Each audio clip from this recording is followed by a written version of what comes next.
મંતવ્ય ન્યૂઝનો પ્રયાસ છે એક દીપ માનવતાના મહાવીરો, જે આપણે ફાયર ફાઇટરની સાથે કે કેવી રીતે ફાયર ફાઇટર આગની સામે ઝઝૂમે છે અને એમના જ લીધે આજે એક માણસાઈ પણ જીવંત છે.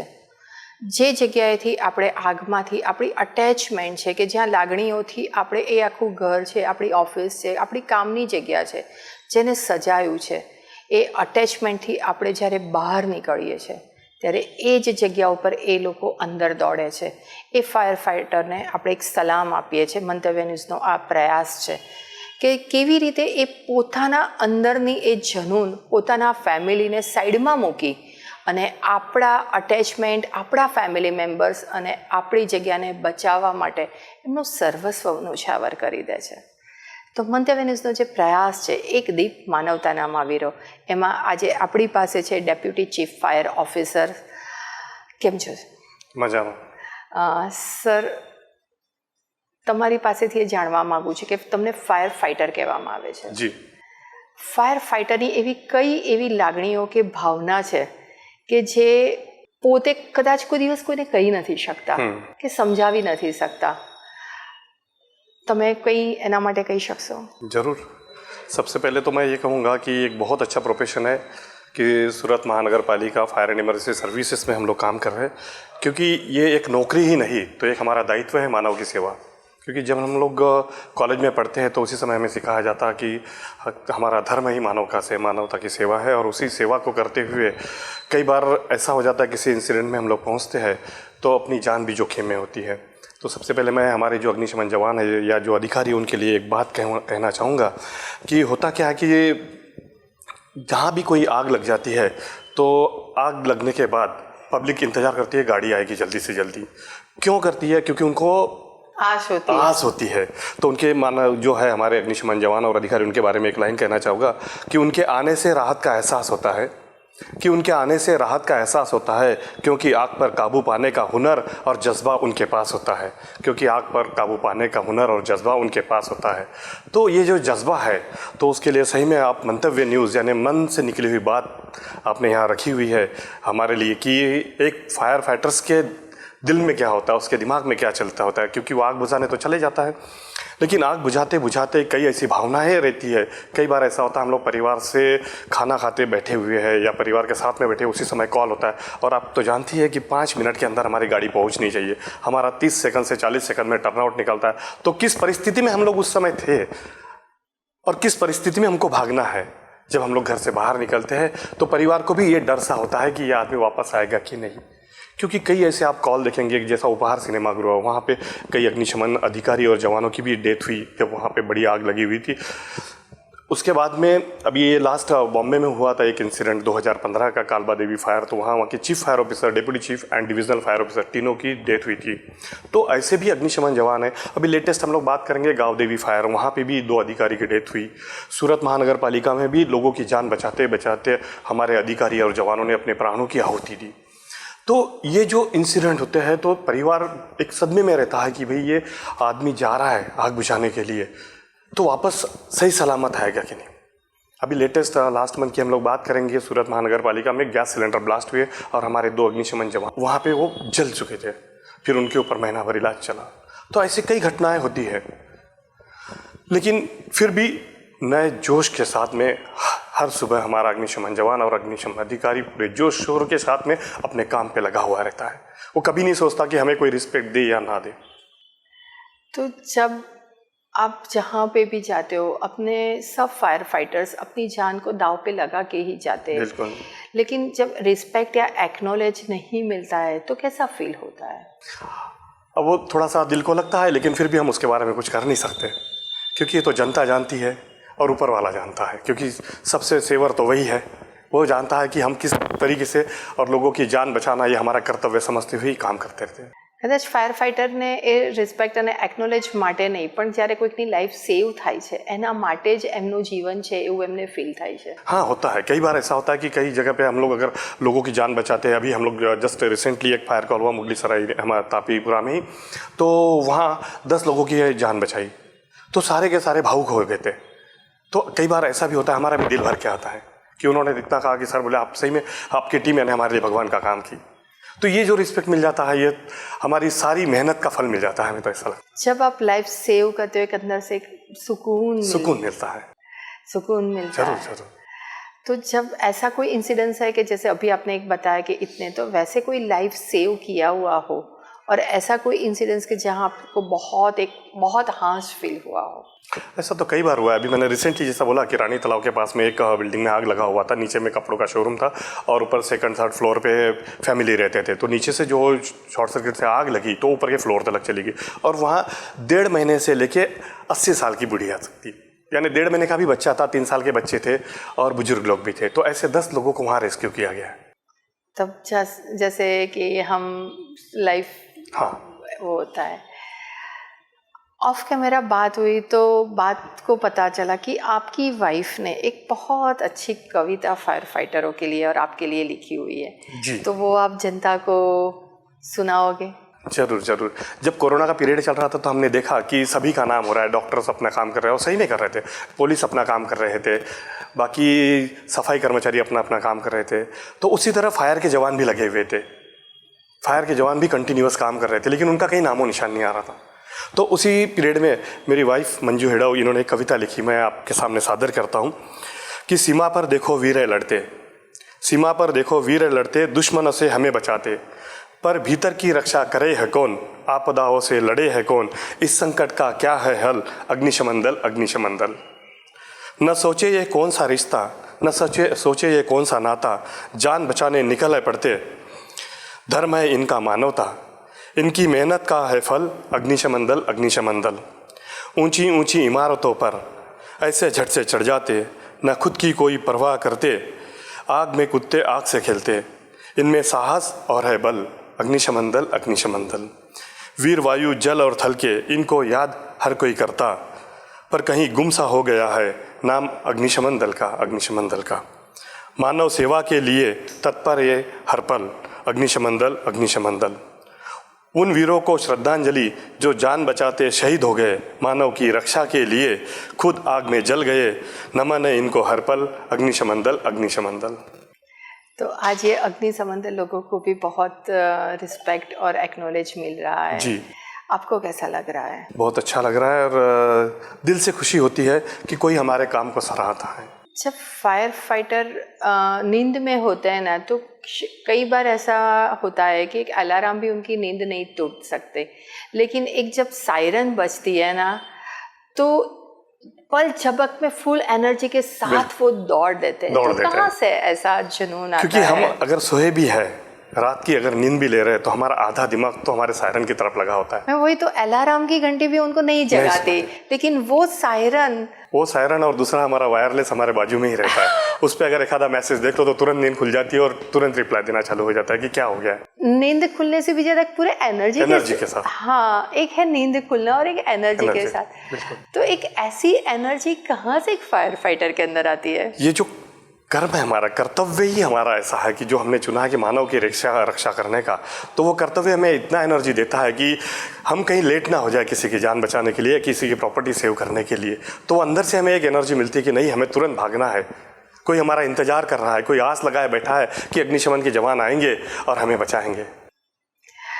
ये बात हुई कि आग लगने के बाद आपको मैसेज मिलता है या सायरन बजती है, आप जाते, लेकिन ये ऐसा घंटी आपको सुनने के लिए ही नहीं मिले, ये ज़्यादा अच्छी बात है। बिल्कुल। तो उसके लिए क्या करना चाहिए? उसके लिए जो अवेयरनेस है, हम लोग अभी सूरत महानगर पालिका की अगर बात करेंगे तो हमारा रेगुलर अवेयरनेस कैंप चलते रहता है। हम लोग हर स्कूल में हर महीने स्कूलों में, हॉस्पिटल्स में मॉक ड्रिल करवाते हैं, वहाँ ट्रेनिंग्स देते हैं ताकि ज़्यादा से ज़्यादा जनता अवेयर हो।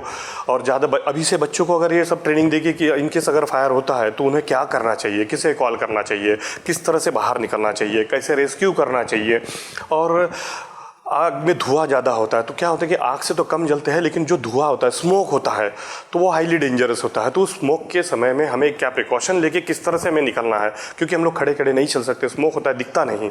तो बच्चों को हम लोग ये ट्रेनिंग देते हैं कि किस तरह से नीचे बैठना है, गीला रुमाल करके चेहरे पर लगाना है ताकि सांस लेते समय वो थोड़ा फिल्टर होकर हमारे शरीर में जाए और नीचे बैठते हुए चले, क्योंकि स्मोक जो होता है वो ऊपर होता है, नीचे का एरिया थोड़ा क्लियर होता है। तो नीचे से धीरे धीरे चले, कहीं पर ऑब्स्ट्रक्शन आए तो गिरे नहीं। ये सारी ट्रेनिंग हम लोग में दे रहे हैं बच्चों को, ताकि अभी से अवेयरनेस हो। जब बच्चे बड़े हो जाएंगे तो उनको मालूम होगा कि हमें इस तरह से करना है। तो वैसे ही सेम हम हॉस्पिटल्स में कर रहे हैं, बड़ी बड़ी जो बिल्डिंग्स है, रेसिडेंशियल बिल्डिंग है, कमर्शियल बिल्डिंग्स है, इनमें भी हम लोग रेगुलर ट्रेनिंग का ये सब ऑर्गेनाइज कर रहे हैं और उनको ट्रेनिंग दे रहे हैं।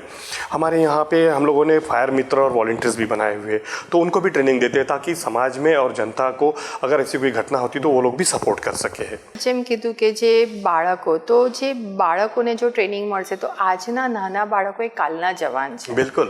અને કાલનો જવાન मतलब એક સ્વસ્થ સમાજ માટે, એક સેફટી માટે, અને આ સાયરનો ઓછી વાગે અને લાઈફ લોકોની ફેમિલી જે બળે છે જોવાતું નથી હોતું, नहीं તો એ ઓછું થાય એના માટે આ બાળકોની અંદરની ટ્રેનિંગની અવેરનેસ બહુ વધારે છે એવું તમને લાગે છે સ્વસ્થ સમાજ માટે? जरूर, क्योंकि बच्चों को अभी से अगर ट्रेनिंग देंगे तो ही वो आगे का भविष्य जो है हमारा भारत, नवनिर्माण भारत की बात करते हैं, तो यही बच्चा बाद में जवान होने वाला है और वो समाज को एक नई दिशा देगा। अभी हम लोग अगर जैसे बच्चों की बात कर रहे हैं तो आपको भी पता होगा कि कुंभकोणम फायर हुआ था, वहाँ पे 94 स्टूडेंट्स जल के मर गए थे। उसके बाद में हमारे सूरत में ही हुआ, तक्षशिला का जो हुआ, 22 बच्चों की जान गई। लेटेस्ट की बात करें हम लोग तो 22 तारीख को लखनऊ का हुआ। तो ये यहाँ पे क्या होता है कि इनको प्रॉपर ट्रेनिंग का अभाव था। दूसरा, जो यहाँ पे जो ट्रेनिंग स्कूल्स चल रहे हैं, कोचिंग क्लासेस चल रहे हैं, तो वहाँ पे सिस्टम का भी अभाव है। बिल्डिंग जिस तरह से इस्तेमाल करनी चाहिए तो वो वहाँ पे, जैसा भी हम लोग बात करेंगे कि दोनों तीनों का जो है, तो एग्जिट होने के लिए, फायर एग्जिट के लिए रास्ते ही नहीं थे। सिंगल स्टेयरकेस था, वो सिंगल स्टेयरकेस में अगर स्मोक फील्ड हो गया या हीट है तो निकल कहाँ से पाएंगे।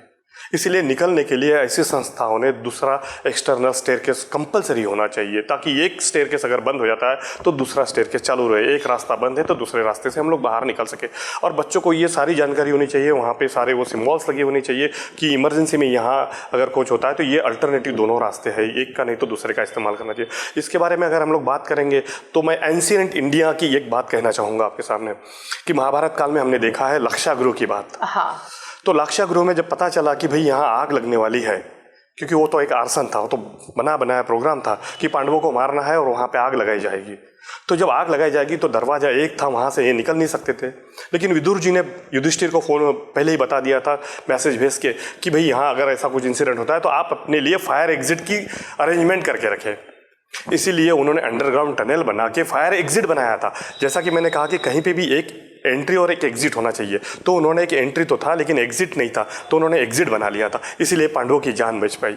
तो ये हमें सीखना चाहिए कि हमारा इतिहास भी हमें बताता है कि खुद की सुरक्षा के लिए हमें ये जो साधन है उसका भी नॉलेज होना चाहिए और जो उपलब्धता होनी चाहिए वो भी होनी चाहिए। सिस्टम को हम लोग कंस्ट्रक्शन करते समय इन सब बातों का ध्यान रखना चाहिए। लेकिन नहीं रखते। इतना इंसिडेंट्स होते हैं फिर भी क्यों इतनी अवेयरनेस की कमी है? इसी के लिए क्या है कि हमारे जो सिस्टम है उसने इन सब पे थोड़ा ध्यान भी देना चाहिए कि एजुकेशन सिस्टम जहाँ पे भी चल रहा है, जो कोचिंग क्लासेस भी है, इनको थोड़ा स्ट्रिक्ट भी करना चाहिए। अभी हमारे यहाँ तो हम लोग कैंपेनिंग चलाते हैं कि ऐसे सारे इसका इंस्पेक्शन करते हैं, उनको नोटिस देते हैं, बट उनका भी दायित्व बनता है, क्योंकि जो ऑक्यूपायर है, जो ऑनर है, उनकी भी मेन जिम्मेदारी होती है कि जब वो अपने यहाँ कुछ कर रहे हैं तो उनकी जिम्मेदारी बनती है कि उन्होंने ये सब चीज़ों को फॉलो करना चाहिए, सिस्टम इंस्टॉल करना चाहिए और ये इन सब का पालन करना चाहिए। अगर सिस्टम होता क्या है कि एनओसी के लिए काम किया था, एनओसी तो एक डॉक्यूमेंट्स है। कई बार हम लोग एनओसी तो दे देते, सिस्टम उस समय लगाया जाता है, एनओसी दिया जाता, लेकिन उसके बाद में उसका सही तरीके से जो सिस्टम है उसको प्रॉपर मेंटेन नहीं किया जाता। जो कॉरिडोर बनाया जाता, जो एग्जिट रूट है, वहाँ लोग सामान रख देते, ब्लॉकेज कर देते। तो ये सारी चीज़ें जो है ये कब होगी? जब अवेयरनेस बढ़ेगा, जनता जब जागेगी कि ये सब करने से हमें हमारी सुरक्षा के लिए ये सारी चीज़ें करना है। તમે જે કીધું ને કે દરેક રોલ ખાલી સિસ્ટમનો નથી હોતો, સિસ્ટમ તો એનું કામ કરી લેશે, પણ જ્યારે જો વ્યક્તિ અવેર થશે અને એ સિસ્ટમ્સના કે રૂલ્સના અગેન્સ્ટ છે અને એને સપોર્ટ નહીં મળે તો આ શોર્ટકટ બંધ થશે। બાકી આ શોર્ટકટ બંધ નહીં થાય, એટલે દરેક વસ્તુ સિસ્ટમ પર ઢોળી દેવું એ પણ વ્યાજબી નથી। અને જ્યારે આવો કોઈ ઇન્સિડન્સ થાય છે ત્યારે પબ્લિક બધું સિસ્ટમ પર ઢોળી દે છે, પણ પોતાની બાજુ પણ પબ્લિકે આંગળી લાવવી પડે ને અવેર થવું પડે। તો ફાયર અને સેફટી માટે સૌથી સેલ્ફ રિસ્પોન્સિબિલિટી સૌથી વધુ અગત્યની છે। बिल्कुल, मैं तो हर जनता से यही अपील करूंगा, हर माता पिता से और पब्लिक से यही अपील करूंगा कि अगर वो कोई रेसिडेंशियल फ्लैट लेते हैं तो वहाँ देखिए कि आपको बाहर निकलने के लिए सिस्टम है कि नहीं, स्टेयरकेस बने हुए हैं कि नहीं, fire prevention, fire protection and life safety major को प्रॉपर मेंटेन किया है कि नहीं, तभी आप बिल्डर से फ्लैट खरीदिए। अपने बच्चों को किसी ट्यूशन क्लास में या किसी स्कूल में अगर दाखिल करते हैं, वहाँ देखिए कि उन्होंने सिस्टम बराबर लगाया हुआ है कि नहीं। अगर वहाँ कोई इंसिडेंट होता है तो उनसे पूछिए कि यहाँ अगर इंसिडेंट होता है तो हमारे बच्चों की सुरक्षा के लिए आपने क्या इंतजाम किए हुए। जब पेरेंट्स मीटिंग होती है तो वहाँ ये मुद्दे रखने चाहिए। हाँ, जब ये बातें होगी, बहुत कुछ और क्वेश्चंस होते हैं, लेकिन ये क्वेश्चंस ये क्यों नहीं करते? क्योंकि उनको अपने बच्चे की लाइफ प्रीसियस है, वो तो जीवन का हीरा है उनके परिवार का, उससे बढ़ के क्या दौलत होगी। एक माँ बाप के लिए एक बच्चा अगर खोना, ये बहुत बड़ी बात होगी, क्योंकि उसके आदमी जीता किसके लिए? अपने बच्चों के लिए, अपने परिवार के लिए। और उसकी सुरक्षा के लिए अगर आप नहीं सोच रहे, एक मोबाइल भी खरीदते हैं तो उसके लिए हम लोग स्क्रीन गार्ड लगाते हैं, सब लगाते हैं, लेकिन एक छोटा सा बच्चा अगर हम लोग उसको किसी स्कूल में दाखिला दे रहे हैं तो उसकी सुरक्षा की जिम्मेदारी हमारी है, स्कूल की है, उसके बारे में सोचना चाहिए, उसके बारे में पूछताछ करनी चाहिए। हम नहीं पूछते, ये पूछते ही नहीं हम लोग। हम मोबाइल का इंश्योरेंस लेते हैं, जैसे आपने बताया कि स्क्रीन कार्ड के भी स्क्रीन टूट गई तो क्या, तो क्योंकि उसका स्क्रैचेस नहीं आना चाहिए। स्क्रैचेस, लेकिन हमारे बच्चे पे स्क्रैचेस आ जाएंगे अगर जलन में भी कुछ हुआ तो उसके लिए क्या प्रिकॉशन है, वो हम कभी क्वेश्चन ही नहीं करते। बिल्कुल, तो ये पूछना चाहिए। सेफ्टी क्यों इतनी लास्ट में प्रायोरिटी है? तो यही, जब तक जनता अवेयर नहीं होगी, ये सब ने करना चाहिए कि मेरे बच्चे की सुरक्षा आपके यहाँ, अगर मैं मेरा बच्चा भेज रहा हूँ 8 घंटे के लिए स्कूल में या 4 घंटे के लिए ट्यूशन क्लासेस में, तो उसकी सुरक्षा की जिम्मेदारी प्रॉपर है या नहीं, ये उन्होंने क्वेश्चन करना ही चाहिए। और अगर लगता है इंश्योर है तो ही वहाँ पे दाखिला करें, नहीं तो क्या, आजकल तो ट्यूशन क्लासेस हर जगह खुलने लग गए, उनको कोई लाइसेंस नहीं लग रहा है, कुछ नहीं चालू है। और इन पर भी बंदिश लानी चाहिए कि सिस्टम अगर नहीं है तो हम लोग तो कर ही रहे हैं उसके लिए। लेकिन कई बार ऐसा होता है कि पॉपुलेशन इतनी है, हमारा भी आदमी हर जगह नहीं पहुंच पाता है, इसीलिए एक्ट भी बोलता है कि ये ऑनर की और ऑक्यूपायर की जिम्मेदारी की उसने कुछ करना चाहिए। अभी आप मुझे एक बताइए कि आप अगर 18 साल के हो गए, आपको गाड़ी चलाना है, आप खुद ड्राइविंग लाइसेंस लेने जाते हैं कि आरटीओ आपके घर आ रहा है? हम खुद जाते हैं। तो वैसे ही अगर हम लोग बिल्डिंग में रह रहे तो हमारी जिम्मेदारी है कि इसके लिए एनओसी हमको लेना है। महानगर पालिका तो अपना दायित्व पूरा कर रही है, हमेशा पब्लिक को अवेयर कर रही है कि भाई आप जिस बिल्डिंग में हो उसकी एनओसी लो, एनओसी रिन्यूअल करवाओ, फायर फाइटिंग का सिस्टम लगवाओ, और वो सिस्टम कैसे यूज करता है वो भी सीखो। उसके लिए हम लोग तैयार है, वो तो हम लोग फ्री में सिखा रहे। इस तरफ हुआ तो भी आप रिस्पॉन्सिबल, इस तरफ हुआ तो भी आप रिस्पॉन्सिबल, और कुछ भी नहीं हुआ तो भी आप रिस्पॉन्सिबल। तो उसके लिए हम क्या कर सकते? उसके लिए ये बात जनता तक पहुंचानी है, सिस्टम तक आपको पहुंचानी है। कैसे पहुंचाए? यही कि ये सब जो चीज़ें हो रही, तो ये जनता की जिम्मेदारी बनती है कि जनता ने अपनी सुरक्षा के लिए काम करना है। अगर कुछ होता है तो उनकी भी जिम्मेदारी है कि फायर फाइटिंग सिस्टम इंस्टॉल करे, वहाँ पे रेस्क्यू के लिए जगह है कि नहीं वो देखे। आजकल क्या हो गया कि बिल्डर्स लोग भी अपना प्रॉफिट बढ़ाने के लिए गैलरी नहीं छोड़ते, स्टेयरकेस छोटे कर देते हैं ताकि पब्लिक वहाँ से फायर, और बहुत सारा फायर लोड बढ़ा देते हैं, इंटीरियर है, ये है, सारे फायर लोड बढ़ जाते हैं। प्लेटफॉर्म द्वारा आपको जनता को कोई मैसेज देना है अपनी सेफ्टी के लिए, तो क्या दोगे?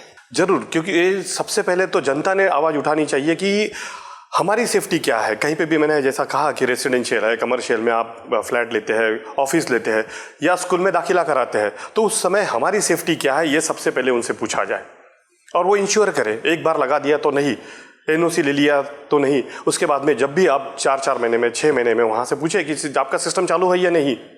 समर वैकेशन में जैसे हम लोग गाड़ी खरीदते हैं तो हम लोग देखते हैं कि बारिश चालू होने वाली, हमारी गाड़ी सर्विसिंग को भेजते हैं बराबर चल रही है या नहीं करके, क्योंकि वो बंद नहीं होनी चाहिए। वाइपर सही चल रहा है कि नहीं देखते। गर्मी के दिनों में हम लोग गाड़ी में पेट्रोल थोड़ा कम भरते, धूप में खड़ी नहीं करते। ये सारी जब इन बातों को हम लोग ध्यान में रखते तो हमारी सुरक्षा, अग्नि सुरक्षा के लिए हम लोग क्यों नहीं सोचें। बहुत अच्छी तरह से आपने आपका पॉइंट जनता के सामने रखा है कि इतनी अवेयरनेस खुद के लिए होनी ही चाहिए। सेफ्टी को हम लास्ट में नहीं रख सकते, प्रिकॉशन सबसे पहले होने चाहिए।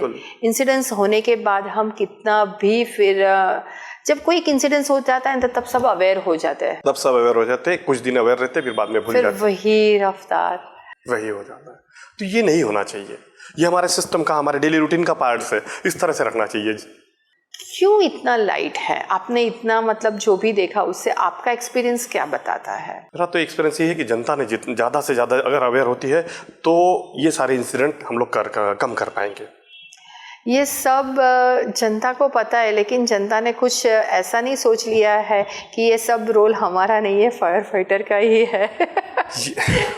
मेरी हो सकता है। आपको नहीं लग रहा है ऐसा? जरूर।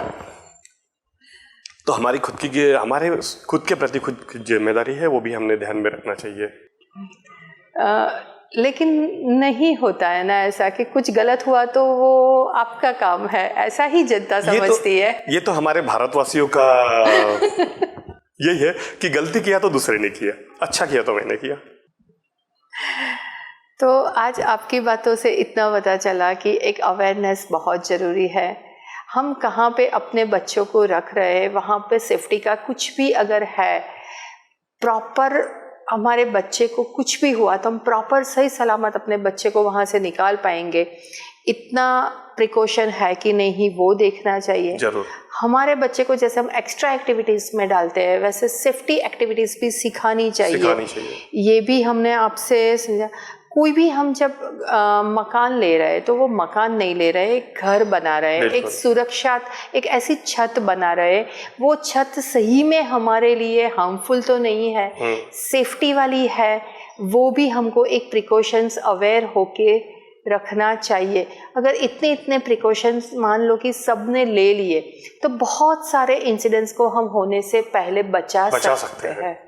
ये सही है अवेयरनेस के लिए। आपकी मंतव्य न्यूज़ सही में हमारे दिल की बात कर रही कि ये जो भी होता है, तो अगर जनता अवेयर हो जाए तो इन सबसे हम लोग पीछे आ सकते हैं। मतलब ये जो भी सब हमने बात की, वो इतनी बेसिक इंफॉर्मेशन या बेसिक अवेयरनेस जरूरी है।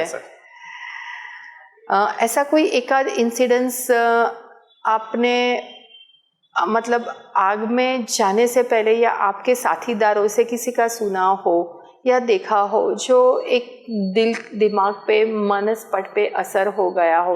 नो डाउट आप इसका हिस्सा हो या नहीं हो वो ज़रूरी नहीं है, ऐसी कुछ बातें हैं? ऐसी तो बहुत सारी बातें होती है, क्योंकि अभी जैसे हम लोग कहीं पे भी किसी की अगर जान चली जाए तो दिल तो बहुत दुखता है कि है नहीं, यहाँ कुछ तो गलत हुआ है, क्योंकि जान किसी की भी हो बहुत प्रीसियस होती है और वो नहीं होना चाहिए। हम लोग तो ये चाहते हैं, क्योंकि इसके पहले भी जैसा हम लोग, मैं यहाँ ज्वाइन किया था, शिव शक्ति में आग लगी हुई थी, तो वहाँ पे मैं CFO साहब और मेरे कलीग सभी लोग वहाँ थे। तो वहाँ भी ऐसे इंसिडेंट हो रहे थे, हम लोग तो सभी को बाहर निकाल देता, वहाँ किसी को कुछ हुआ नहीं, लेकिन प्रॉपर्टी बहुत डैमेज हुई। एक वक्त ऐसा भी आया था कि इतना स्मोक एकदम से हमारे ऊपर आ गया था कि हमको खुद कंफ्यूज हो गए थे कि अभी निकलना कहाँ से करके। तो ये कंडीशन ऐसी आई कि हमारा ये हो सकता है कि लास्ट समय भी हो, ऐसी भी कंडीशन कई बार क्रिएट हो जाती है। बहुत कुछ आपसे बात करके समझ में आया कि एक अवेयरनेस की बहुत सही में ज़रूरत है। आप सब लोग, सब फायर फाइटर, एक दीप मानवता का, महावीर जो बोलते हैं, हम मंतव्य न्यूज़ ने नाम दिया है, वो सही दिया है। बिल्कुल बिल्कुल। મંતવ્ય ન્યૂઝનો જે પ્રયાસ છે, એક દીપ માનવતાના મહાવીરો, એના માટે આવા દરેક ફાયર ફાઇટરની એક અલગ વાત, અલગ રજૂઆત અને જે જનતા સુધી પહોંચાડવાનો પૂરેપૂરો પ્રયત્ન મંતવ્ય ન્યૂઝ કરી રહ્યું છે. પણ મંતવ્ય ન્યૂઝ જે પ્રયત્ન કરી રહ્યું છે એની અંદર એક બહુ સ્પષ્ટ વાત છે કે અવેરનેસ માટે આપણે આપણી પોતાની જાતે આપણી સેફટી માટે વિચારવું પડશે. કોઈ ઇન્સિડન્ટ્સ બની જાય, પ્રોપર્ટી ડેમેજ થાય છે કે આપણું માણસ આપણે ગુમાવીએ છીએ, ફાયર ફાઇટર આવે એ પહેલાં આ ઇન્સિડન્ટ્સ જ ના બને એ ધ્યાન રાખવાની સેલ્ફ રિસ્પોન્સિબિલિટી ઉપર આવવું પડશે. તો મંતવ્ય ન્યૂઝમાં ધન્યવાદ. થેન્ક યુ તમારું. Thank you.